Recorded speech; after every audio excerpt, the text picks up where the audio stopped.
Oliver, fellas, was up there on the boat we saw, having Subway and some sparkling water. With a trading day boat catch-up. That's taking us out. But there's been a development on this front today. Yeah, so Clayton Oliver, we understand, has done a medical at the Giants. He's toured Giants HQ today just to further progress the possibility that he goes there. I think it would be a fit for him, obviously, to go up there. We know Collingwood, of course, also have flagged their interest. Justin Lepich even flagged this morning on radio that a contingent, a delegation might be going up to Sydney to try and meet with Clayton Oliver and just pick his brain on a potential move and do their due diligence, which we've heard so much of this trade period. But it seems like the Giants hold the whip hand here when it comes to getting Clayton Oliver, if it's the right fit and if he is the one to buy in. I think it's a great fit. This gets him out of the Melbourne bubble. The irony is that Clayton Oliver's camp begged Melbourne to do this deal to Geelong 12 months ago, and then now it's a fire sale. Giving him away. Melbourne are going to have to pay $700,000 of his salary to play at GWS, so he could be a $600,000 player for the Giants, and importantly,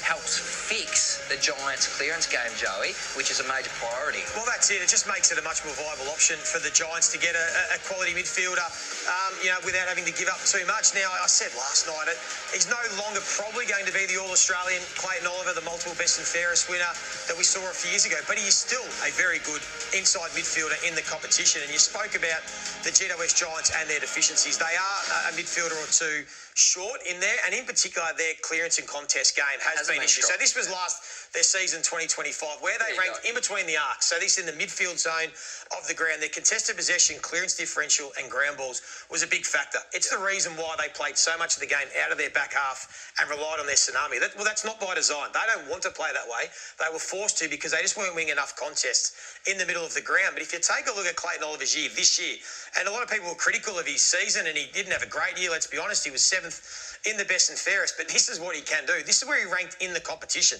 He was 11th in the competition for contested possessions between the arcs, 13th in the competition for clearances between the arcs, and he's still ranked inside the top 30 for ground ball. So you are still getting a player who is great at his craft in what he can do. Yes, he has some other deficiencies in his game. We understand that, but he just complements Finn Callaghan and Tom Green now, particularly with some concerns about Josh Kelly. Xavier O'Halloran was really their third midfielder towards the back end of the season, so it's a hole that they need to fill. That's my only concern is the Tom Green factor. They are very similar players. You're not worried about that at all. It caused a bit of a pause for Adrian Caruso when he fronted the media yesterday. He started talking about how Tom Green's running patterns are getting better and better, but that's not what we know from his game either. Yeah, it's not probably the perfect combination, but it's very hard to get, and I think they can work together and complement each other. Tom Green can continue to evolve his game, and Callaghan they can use a bit more on the outside and use his strengths. So I think it is a real need that the Giants will go for. I think the Giants could get an answer from Clayton Oliver over the next 24, 48 hours about an official trade request. Well, you speak about insurance before with Jamari Ugle-Hagan. Josh Kelly, as the Giants have flagged, to get that hip resurfacing, which is going to rule him out for a large part of 2026. So, yes, they might not be the exact same player, but that is certainly a very handy person to bring in to fill the void. And if Tom Green goes down, well, their midfield is shot, really, so they need him anyway. They're going to tweak their game style, and I think Clayton Oliver can help add that extra weapon to the midfield. Josh, what's the latest on Oscar Allen and Brandon Starcevich? Yeah,